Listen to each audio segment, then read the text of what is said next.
Big Boss season 10 Tamil வருகிற September 6ஆம் தேதி தொடங்கவிருக்கிறது உங்க எல்லாருக்குமே தெரியும். பிக் பாஸ் சம்பந்தப்பட்ட அப்டேட்ஸ் ஏதாவது வந்திருக்கா அப்படின்றத தெரிஞ்சுக்கிறதுக்காக நான் ட்விட்டரில் வந்து ஸ்க்ரோல் டவுன் பண்ணிக்கிட்டு இருந்தேன். அப்போ தான் ஒருத்தர் வந்து ஒரு பதிவு போட்டிருந்தாரு. யூடியூபர் இர்ஃபான் வந்து பிக் பாஸ் வீட்டுக்குள்ளே வந்தார் இந்த சீசனில் அப்படின்னா உங்களுடைய ரியாக்ஷன் என்னவா இருக்கும் அப்படின்னு.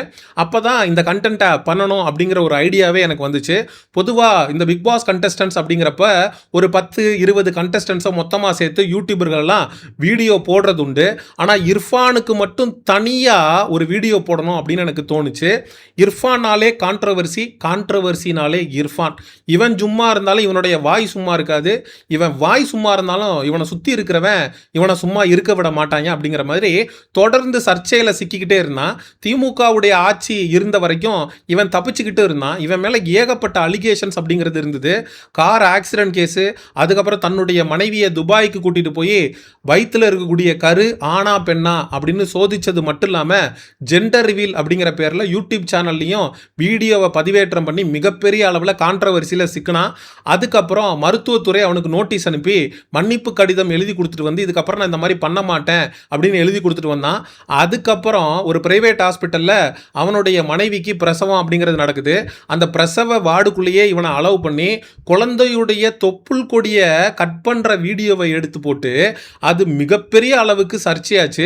இது மாதிரி சர்ச்சையின் நாயகனாக வாழ்ந்து வரக்கூடிய நபர் தான் இந்த இர்ஃபான். இந்த இர்ஃபான் மேல இருக்கக்கூடிய லேட்டஸ்டான சர்ச்சை என்னன்னா 3500 ஓவாயை வாங்கிக்கிட்டு 2000 ரூபாய்க்கு கூட பெறாத பிரியாணியை வித்து ஸ்கேம் பண்றான் அப்படின்னு யூடியூபர் ஒருத்தர் இவனுடைய ஒட்டுமொத்த முகத்துறையும் கிழிச்சு விட்டுட்டாரு.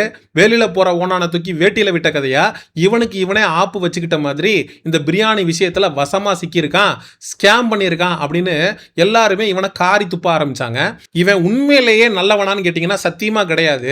எந்த ஒரு நல்லவனும் ஒரு இடத்துக்கு உதவி பண்ண போறப்போ இவன் வந்து ஒரு தர்காவுக்கு போயிருக்கான், இல்லாதவங்களுக்கெல்லாம் ஹெல்ப் பண்ணணும் அப்படின்னு நிறைய திங்ஸை காரில் எடுத்துக்கிட்டு போயிருக்கான். அதை வாங்கணும் அப்படிங்கிற ஆர்வ மிகுதியில் அந்த காரை சுற்றி இருந்த நபர்கள் எல்லாம் காருக்குள்ள கையை விட்டு எனக்கு கொடுங்கன்னு கேட்குறாங்க. ஏன்னா நம்ம கடைசியாக போய் வாங்கிட்டோம்னா தீந்து போயிடுமே, அதனால முண்டி அடிச்சுட்டு முதல் ஆளாக வாங்கிடுவோம் அப்படின்னு எல்லாரும் வந்து இவனோட காரில் கையை விட்டுருக்காங்க. அதுக்கு இவன் பேசின விஷயம் என்ன தெரியுமா? இவ்வளோ மேனர்ஸ் இல்லாமல் இருக்காங்க, ஏன் மக்கள் இவ்வளோ கேவலமாக இருக்காங்கன்னு ஏழ்மை நிலையில் கஷ்டத்தில் பிளாட்பாரத்தில் இருக்கக்கூடிய மக்களை அந்த அளவுக்கு கேவலமாக தரம் தாழ்த்தி பேசினவன் தான் இந்த இர்ஃபான் அப்படின்றவன். இவன் 1ஆம் நம்பர் சுயநலவாதி. இவன் எல்லா இடத்துலையுமே காசை வாங்கிட்டு தான் ஃபுட் விளாகிங் அப்படிங்கிறத பண்ணியிருக்கான். நீ காசு இருக்கிற இடத்துல வாங்கிட்டு நீ ஃபுட் விளாக் பண்ணுறது அப்படிங்கிறது தப்பு இல்லை. ஆனால் கஷ்டப்பட்டு ஒருத்தன் கடை நடத்திக்கிட்டு இருப்பான், அந்த கடையில் உண்மையிலேயே டேஸ்ட் நல்லா இருக்கும். அப்படிப்பட்ட இடத்துல போய் இவன் ஃபுட் விளாக் பண்ணணும்னா கூட காசு வாங்கிட்டு பல லட்சங்கள் அமௌண்ட்டை வாங்கிட்டு தான் இவன் ஃபுட் விளாக் அப்படிங்கிறத பண்ணியிருக்கான். இதுக்கு முன்னாடி இவன் ஃபுட் விளாக் பண்ணி நல்லா இருக்கு ஆஹா ஓஹோ அப்படின்னு சொன்ன ஹோட்டல் எல்லாம் ரைடு வந்து கெட்டு போனதை வந்து விற்கிறாங்க அப்படின்னு சொல்லி இழுத்தெல்லாம் மூடப்பட்டிருக்கு. அந்த மாதிரியான ஒரு வரலாறு கொண்ட நபர் தான் இந்த இர்ஃபான். சர்ச்சைக்கு பஞ்சமே இல்லாத இந்த இர்ஃபானை பிக் பாஸ் வீட்டுக்குள்ள தூக்கி போடுறதுனால மிகப்பெரிய அளவில் கான்ட்ரவர்சி இருக்கும், மிகப்பெரிய அளவில் கண்டென்ட் இருக்கும், அதில் மாற்று கருத்தே இல்லை. ஆனால் ஆடியன்ஸுக்கு இவனால நிம்மதி இருக்குமா? வெளியில் இவ்வளோ கெட்ட பேரை கான்ட்ரவர்சியை கிரியேட் பண்ணி வச்சிருக்கிற இந்த இர்ஃபானு பிக் பாஸ் வீட்டுக்குள்ளே வரணும்னு நினைக்கிறதுக்கான காரணம் என்ன? வெளியில் இவனுக்கு கிரியேட் ஆகிருக்கிற நேமு டேமேஜ் ஆகிருக்குல்ல, அந்த டேமேஜை கண்ட்ரோல் பண்ணுறதுக்கு தான் தலைவன் பிக் பாஸ் வீட்டுக்குள்ளே வர்றதுக்கு அடி போட்டிருக்கான். ஆனால் பிக் பாஸ்ங்கிறது என்ன? ரத்த பூமி. இங்கே குழாயை திறந்தா தண்ணி வராது, ரத்தம் தான் வரும். பிக் பாஸ் வீட்டுக்குள்ள ஒரு பிக் பாஸ். ஆனால் இந்த பிக் பாஸை ரிவ்யூ பண்ணுறதுக்குன்னு வெளியில் 100 பேர் இருக்கான். அவங்க இந்த இர்ஃபானை கிழிச்சு தொங்க விட்டுருவாங்கிறதுல மாற்றுக்கிறது இல்லை. அதில் முதல் ஆளாக இருந்து நான் கண்டிப்பாக இந்த இர்ஃபானை க்ளோஸாக ஃபாலோ பண்ணி இவன் பண்ணக்கூடிய அனைத்து விஷயத்தையும் மக்கள்கிட்ட கொண்டு வந்து சேர்க்கறதுல முதல் ஆளாக இருப்பேன். ஏன்னா சமூகத்திலேயே இவன் ஏகப்பட்ட கான்ட்ரவர்சியில் சிக்கியிருக்கான். திமுகவுடைய செல்ல பிள்ளையா இருந்திருக்கிறான். உதயநிதி ஸ்டாலினுக்கு நெருக்கமாக இருந்து, கனிமொழிக்கு நெருக்கமாக இருந்து நிறைய விஷயத்தில் வந்து இவன் இன்ஃப்ளூயன்ஸை பயன்படுத்தியிருக்கான் அப்படிங்கிற குற்றச்சாட்டு இவனுக்கு எதிராக எழுந்திருந்தது. இதே போல தான் பிரியாணி மேனி இவனை கேள்வி கேட்டு ஒரு வீடியோ ஒன்று போட்டிருந்தாரு. அது பயங்கர வைரல் ஆச்சு. அதுக்கப்புறம் பிரியாணி மேனுக்கு இந்த இர்ஃபான் ரீப்ளே கொடுக்குறேன் அப்படின்னு சொல்லி ஒரு வீடியோ போட்டு அந்த பிரியாணி மேன் வந்து சூசைட் பண்ணுற அளவுக்கு போய் அதுக்கப்புறம் காவல்துறை வந்து பிரியாணி மேன் மேலே வழக்கு பதிவு செஞ்சு பிரியாணி மேன் போயிட்டு சிறையில் இருந்துட்டு வர்றாரு. இந்த இர்ஃபான் மேலே எந்த விதமான நடவடிக்கை அப்படிங்கிறது எடுக்கப்படலை. ஆனால் இப்போ இப்போ தாவேகா ஆட்சி மாறினதுக்கு பிறகு இர்ஃபானுக்கு மருத்துவத்துறை மீண்டும் நோட்டீஸ் கொடுத்துருக்காங்க. தம்பி வந்து தொப்புள் கொடி இழுத்து வச்சு கட் பண்ணாப்புல இல்லையா, அதுக்கப்புறம் ஜெண்டர் ரிவீல் பண்ணி வீடியோ போட்டார் இல்லையா, அதற்கு சென்னை உயர்நீதிமன்றம் 3 வாரத்துக்குள்ள இல்லை 3 மாசத்துக்குள்ள நினைக்கிறேன் இந்த இர்ஃபான் மீது சட்ட நடவடிக்கையை எடுக்கணும் அப்படின்னு சொல்லி உத்தரவு பிறப்பிச்சிருக்கு. இந்த நிலையில தான் ஆகா நம்மளை வந்து விசாரிக்க போறாங்களே, சென்னை ஹைகோர்ட்டு நம்ம மேலே சட்ட நடவடிக்கையை எடுக்கணும்னு சொல்லி உத்தரவு பிறப்பிச்சிருக்கு. அப்போ நம்ம ஓடி ஒளியறதுக்கு சரியான ஒரு இடம் வேணுமே. ஃபாரினுக்கும் ஓடி போக முடியாது, ஏன்னா லுக் அவுட் நோட்டீஸாக அது இதுன்னு கொடுத்துருப்பாங்க. தம்பி உன் மேலே வந்து ஆக்ஷன் எடுக்க சொல்லியிருக்காங்கப்பா, நீ ஃபாரின்லாம் போக முடியாது அப்படின்னு இருப்பாங்க. அப்போ எங்கே போகிறது, சேஃபான இடம் என்ன?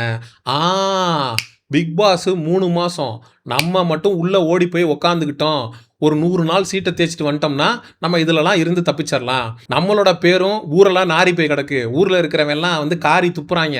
நம்ம வந்து பிரியாணியில் ஸ்கேம் பண்ணியிருக்கோம், ஜெண்டர் ரிவீல் பண்ணி வீடியோ போட்டு சிக்கியிருக்கோம், நம்ம சிக்காத பிரச்சனையே இல்லை.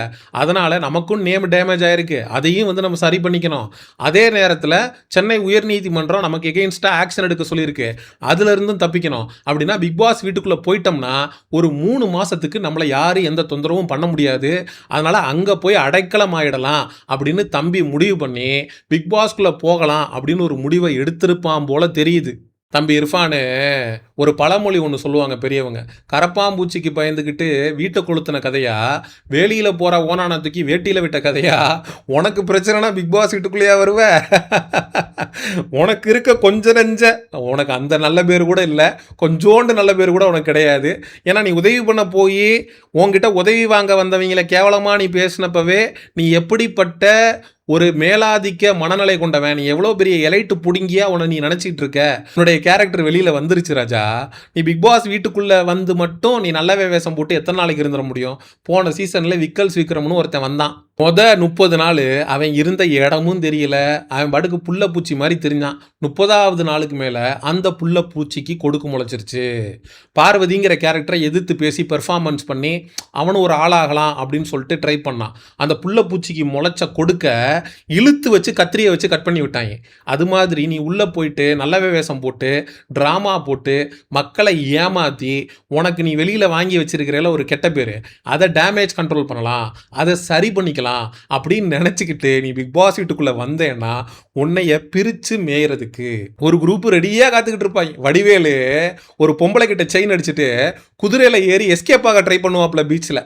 அந்த பொம்பளை வந்து அந்த குதிரை ஓட்டுறவர்கிட்ட கேட்கும், யோ என் செயின் அடிச்சுட்டு போகிறான், ஏதாவது பண்ணியா, குதிரையில் ஏறி போய்கிட்டு இருக்கான் அப்படின்னு சொல்லிட்டு அந்த பொம்பளை கேட்கும்.